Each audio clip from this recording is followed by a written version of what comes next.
আসসালামু আলাইকুম এভরিওয়ান, কি অবস্থা সবার, কেমন আছেন? আজকে আমি আপনাদের জন্য একটি চেরি ফুলের কেকের ডেকোরেশন শেয়ার করব। আর এই কেকের ডেকোরেশনটা ছিল একটি 3 মান্থ বেবির জন্য করা একটি ডেলিভারি কেক। কীভাবে করেছি সেটাই আজকে আপনাদের সাথে শেয়ার করব। প্রথমে এখানে কেকটাকে মোল্ড আউট করে নিচ্ছি। এই কেকটি ছিল একটি 5 ইঞ্চি মোল্ডের মধ্যে বেক করা। এখন এই কেকটা মোল্ড আউট করে নেওয়ার পর কেকে স্লাইস করে কেটে নেব। কেকটা মাশাআল্লাহ খুবই সফট হয়েছিল।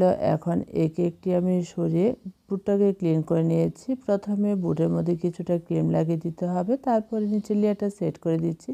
এর উপরে সুগার সিরাপ গানাশ দিয়ে দিব। আর এই গানাশটা আমি একটু বাড়িয়ে দিয়েছি। এখন এই গানাশটা সরিয়ে নিচ্ছি প্যালেট নাইফ দিয়ে, তারপরে ক্রিমটাকে দিয়ে দিচ্ছি। ক্রিমটা ভালোভাবে সেট করে দিচ্ছি। এই ক্রিমটা চকলেট গানাশ দিয়ে করা, আর এই ক্রিমটা কিন্তু খেতে খুবই মজার হয়। এভাবে গানাশ দিয়ে ক্রিমটা রেডি করলে আমি কিন্তু কোনো রকম কালার মিশাই না, গানাশ দিয়ে ক্রিমটা রেডি করি। এখন তৃতীয় লেয়ারটাও সেট করে দিচ্ছি। একই রকমভাবে এই দ্বিতীয় লেয়ারটার মধ্যেও গানাশ দিয়ে দিচ্ছি, তারপর ক্রিমটাকে সেট করে দিব। এভাবে করে প্রত্যেকটা লেয়ারে গানাশ দিয়ে ক্রিমটা সেট করতে হবে।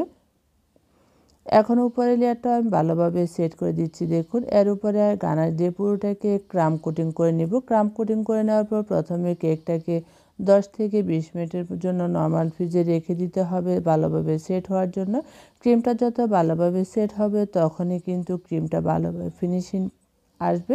এখন এই ক্রিমটা ভালোভাবে ক্রাম কোটিং করে নর্মাল ফ্রিজে রেখে দিব। এখন এই কেকটা আমি ফ্রিজ থেকে বের করে নিয়েছি, তারপরে পুরোটা কেক কভার করে নিচ্ছি। আজকের এই কেকটা আমি হোয়াইট কালার ক্রিম দিয়ে কভার করব, তার জন্য পুরোটা কেক হোয়াইট কালার ক্রিম দিয়ে কভার করে নিচ্ছি। দেখুন, আর এই কেকটা আমি অর্ডারি কেক ছিল। আপনারা যারা আমার কাছ থেকে কেক অর্ডার করতে চান তারা চাইলে আমার পেজের ইনবক্সে নক করতে পারেন। আমরা কিন্তু চট্টগ্রাম সিটির মধ্যে কেক ডেলিভারি দিয়ে থাকি। যে কোনো ডিজাইনের যে কোনো ফ্লেভারের কেক নিতে পারবেন আমাদের এই পেজ থেকে। আমার পেজের লিঙ্কটা দিয়ে রাখবো, আপনারা চাইলে ইনবক্সে নক করতে পারেন। এখন এই কেকটা কিন্তু পুরোটা দেখুন ফিনিশিং টেনে নিচ্ছি। প্রথমে সাইডে ভালোভাবে ফিনিশিং টেনে নিতে হবে, তারপরে উপরে ফিনিশিংটা টানতে হবে। উপরে ফিনিশিংটা টানা হয়ে গেছে। এখন আমি এই কেকটি আবারও ফ্রিজে রেখে দিয়েছিলাম 20 মিনিটের জন্য। এখন এখানে একটি রোজ নোজেলের সাহায্যে পিঙ্ক কালার ক্রিম দিয়ে প্রথমে আমি এরকম একটি ডিজাইন করে নিচ্ছি। তারপরে উপরে রোজ নোজেলটা দিয়ে এভাবে চেরি ফুলের মতো ডিজাইন করে নিলেই কিন্তু সুন্দর একটি চেরি ফুল হয়ে যায়। আর এই চেরি ফুলটা আমি কাঁটা চামচ দিয়ে বসিয়ে দিচ্ছি। আপনাদের জন্য আরেকটি আমি দেখিয়ে দিচ্ছি।